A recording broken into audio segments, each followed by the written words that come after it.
आचार्य अध्यापक प्रबुद्ध हों तो विद्यार्थी प्रबुद्ध हो पाते हैं। विद्यार्थियों का जीवन माता पिता और आचार्य पर निर्भर करता है कि वो कितने प्रबुद्ध हैं।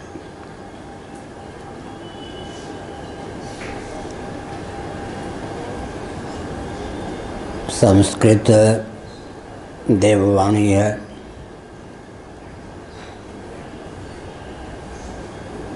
श्रुति स्मृति पुराण और महाभारत वाल्मीकि रामायण आदि इतिहास सब संस्कृत में ही सुलभ हैं।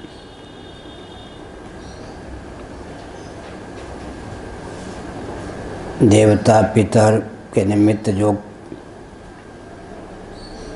कर्मकांड का संपादन होता है वह भी संस्कृत में ही होता है।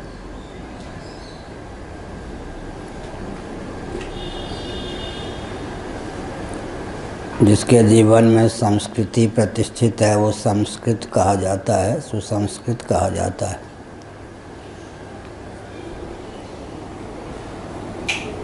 अध्यापक महानुभावों का यह दायित्व है कि वे विद्यार्थियों के हृदय में इस भाव का संचार करें कि आप भाग्यशाली हो, इस कलिकाल में भी संस्कृत का अध्ययन कर रहे हो। संस्कृति के प्रति, संस्कृत के प्रति आस्थान्वित करना अध्यापकों का कार्य है। नैमिषारण्य में कुछ बच्चे उपद्रवी हो गए विद्यालय में।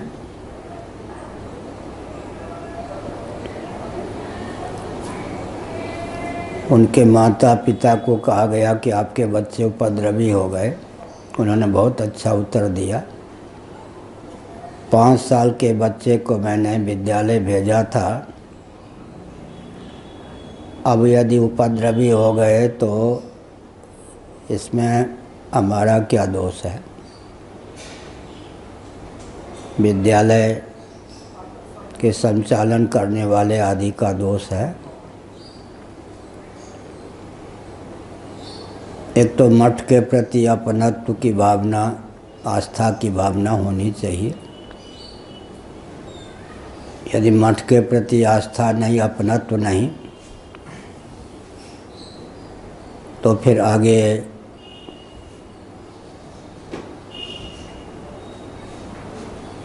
ये विद्यार्थी फिर क्या कर पाएंगे? इन्हें गौरव होना चाहिए, इनके हृदय में गौरव का संचार करना चाहिए कि आप ऋग्वेद से संबद्ध पूर्वामनाय गोवर्धन मठ पुरी पीठ में रहकर विद्या अध्ययन करते हैं। एक प्रकाश विद्यार्थी हैं जो अब अभी अध्यापक हैं। उनको ही मैंने देखा है 28 साल में कि यहाँ के विद्यार्थी रहे, यहाँ से जाने के बाद भी पैजामा पैंट का कभी उपयोग नहीं किया। आज भी वे धोती का उपयोग ही करते हैं, अध्यापक हैं। तो वेश के प्रति भी आस्था होनी चाहिए। वो अध्यापक दिला सकते हैं, अन्यथा नहीं।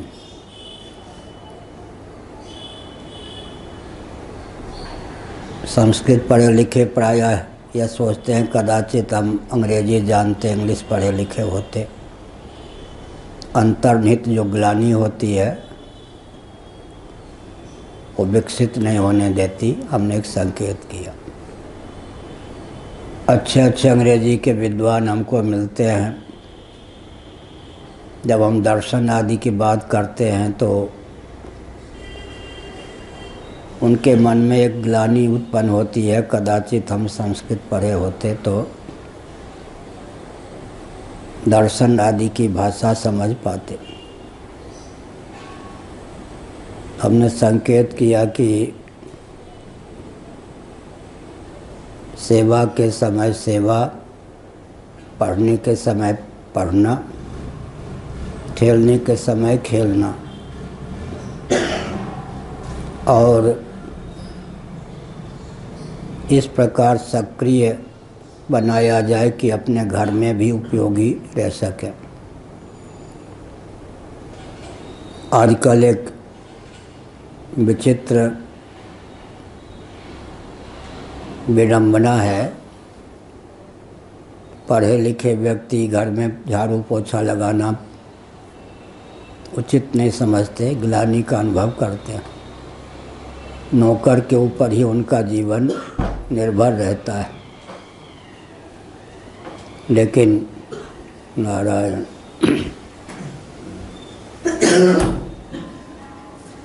नैमिषारण्य में हम थे 10 वर्षों तक। हम वहाँ के कोई विद्यार्थी संस्कृत विद्यालय के नहीं थे, साधक थे, परंतु वहाँ प्रशिक्षण दिया गया कि झाड़ू पोछा भी लगा सकें, पहरा भी दे सकें, पढ़ने में भी आगे हों, खेलने में भी आगे हों, कथा वाचने की भी क्षमता हो, कर्मकांड की भी क्षमता हो। हमारे पूज्य गुरुदेव स्वामी श्री करपात्री जी महाराज कहा करते थे, ब्राह्मणों को धन की लिप्सा छोड़कर जूता गांठने की विद्या भी आनी चाहिए। शुक्र नीति में 32 विद्या 64 कला का वर्णन है। गुरुकुल के माध्यम से हमारे पुराने आचार्य 32 विद्या 64 कला का प्रशिक्षण देते थे। याज्ञवल्क्य स्मृति के अनुसार विद्या के 14 प्रभेद हैं, इतर प्रभेदों का उनमें सन्निवेश हो जाता है। शिव पुराण के अनुसार विद्या के 18 प्रभेद हैं। शीतोपनिषद के अनुसार विद्या के 24 प्रभेद हैं। शुक्र नीति के अनुसार विद्या के फिर 32 प्रभेद हो जाते हैं। कला के 64 प्रभेद का वर्णन श्रीमद् भागवत आदि में है। भगवान श्री कृष्ण सांदीपन जी के विद्यालय में गए, वहाँ सब प्रकार की विद्या और सब प्रकार की कला का प्रशिक्षण होता था, ऐसा वर्णन है। श्री कृष्ण और बलराम जी भी गुरुकुल के विद्यार्थी रहे। भगवान रामभद्र भी वशिष्ठ जी के यहाँ गए, वहाँ पर उन्होंने विद्या अध्ययन किया। मठ के प्रति अपनत्व हो, संस्कृत के प्रति अपनत्व हो, संस्कृति के प्रति अपनत्व हो, आस्था हो, वेशभूषा के प्रति अपनत्व और आस्था हो,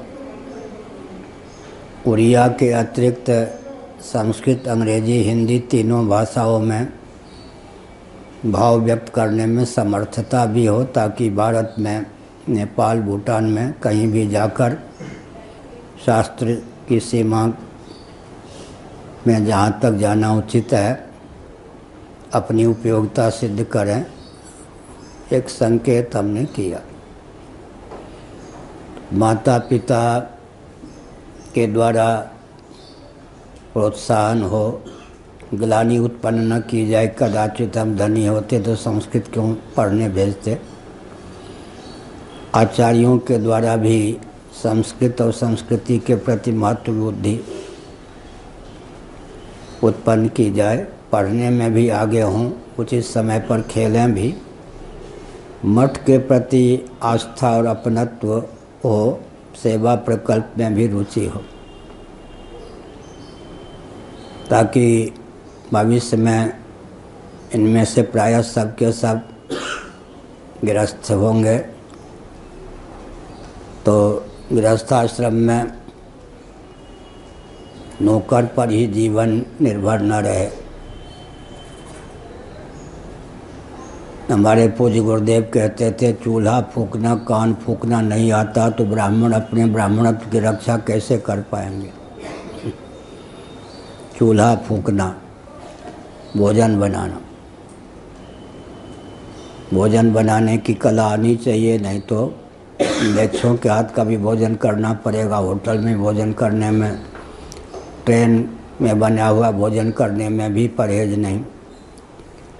और कान फूंकना का अर्थ होता है घर में जो यज्ञों पवित्र संस्कार होता है तो पिता पितामह बड़े भाई गायत्री की दीक्षा देते हैं। ब्राह्मण कुल में उत्पन्न है तो कान फूंकना वह हुआ, चूल्हा फूंकना, भोजन बनाना, ताकि अपने धर्म की रक्षा हो सके। हमने संकेत किया। हमारे एक शिष्य हैं महानंद जी, उनका आश्रम है गंगा जी के तट पर अनूप शहर क्षेत्र में। वहाँ जो बच्चे होते हैं वे भोजनालय से लेकर सब प्रकार की व्यवस्था बड़े हाव भाव चाव भाव के साथ करते हैं और बहुत ही मस्त, पढ़ने में भी आगे होते हैं। तो हमने इतना कहा कि मठ के प्रति आस्था हो, अपनत्व हो, कहीं भी जाएं, गौरवान्वित हों कि हम ऋग्वेद से संबद्ध गोवर्धन मठ पूरी पीठ के विद्यार्थी रहे हैं, स्नातक रहे हैं। संस्कृत के प्रति आस्था हो, संस्कृति के प्रति आस्था हो, वेशभूषा के प्रति आस्था हो, शिखा सूत्र के प्रति आस्था हो, और संस्कृत, अंग्रेजी, हिंदी 3 भाषाओं में, उड़िया तो है ही, 4 भाषाओं में भी गति हो। इतना हमने संकेत किया। अब जो अध्यापक हैं ये भी ध्यान दें। गोवर्धन मठ पूरी पीठ में जीविका की दृष्टि से अध्यापन कार्य में ये नियुक्त हैं। अगर केवल इतनी बुद्धि रहेगी तो अपने जीवन को विकसित नहीं कर पाएंगे। कॉलेज में कहीं पैंट पहन कर शिक्षा देने का अवसर मिले तो पैंट पहन कर भी शिक्षा दे सकते हैं। तो अध्यापकों को भी यह गौरव का अनुभव होना चाहिए कि हम ऋग्वेद से संबद्ध पूर्वाभिनय पूरी पीठ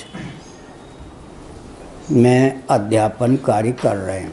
केवल वेतन या योगक्षेम तक ध्यान न रहे।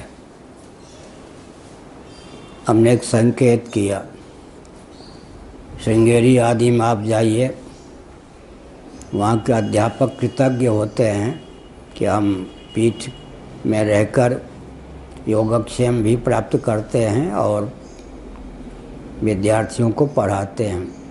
यहाँ भी इस प्रकार का भाव होना चाहिए।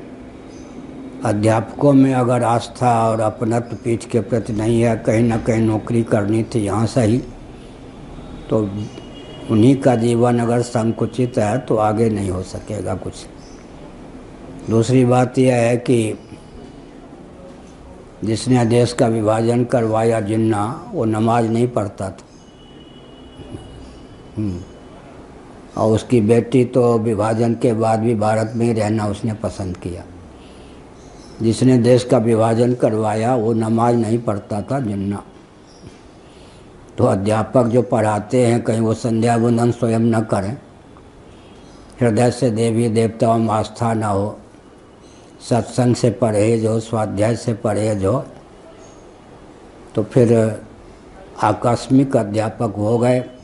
संस्कृत और संस्कृति के प्रति आस्था न होने पर जीवन व्यर्थ गया। रोटी तो प्रारब्ध के अनुसार भी मिल जाती। हमने 4 प्रकार का चिंतन किया। ऊपर परमात्मा, बीच में प्रभु प्रेमी, नीचे प्रारब्ध और पौरुष, जिसको आजकल हिंदी में पुरुषार्थ कहने लगे, पौरुष। 4 प्रकार हम बोलेंगे, आप लोग दोहराना। जीवन में 4 प्रकार के प्रति आस्था होनी चाहिए। पहला प्रकार है परमात्मा, दूसरा प्रकार है प्रभु प्रेमी, तीसरा प्रकार है प्रारब्ध, चौथा प्रकार है पौरुष।